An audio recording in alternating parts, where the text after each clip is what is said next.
Сәлем башбармак командаһы. Һеҙҙең 3-нче урын яулау тураһында ишетелгәйне. Шуға ла беҙҙең һорауҙарға яуап бирә алағыҙмы? Әйе! Шулай итеп, сәхнәгә сыҡҡанда залда ултырған кешеләрҙән ҡурҡманығыҙмы? Әлбиттә, беҙ ҡурҡтыҡ, беҙҙең беренсе сығышыбыҙ булды. Стерлитамак ҡалаһы нисек?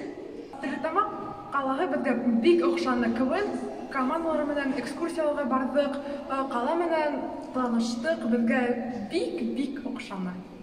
Иҫтәлеккә нимә ҡалды? Беҙҙең иҫтәлеккә ҡалды Зәйнәб Биишеваның музейы. Айзилә, һин башбармак командаһының капитаны булды. Сәхнәгә сыҡҡанда, урын яулағанда һинең ниндәй тәьҫораттарың булды? Әлбиттә, 3-нче һәм иң яҡшы ҡатын ролен алыуы беҙгә көтөлмәгәндә булды. Шулай итеп, беҙ киләсәккә лә шулай яңы үрҙәр, яңы урындар алырға ышанабыҙ. Ҙур рәхмәт. Ярай, бөтәгеҙгә лә рәхмәт. Шулай итеп, әүҙем ҡатнашыусы булып тороғоҙ. Урындар яулағыҙ, лицейыбыҙҙы алға сығарығыҙ. Һау булығыҙ.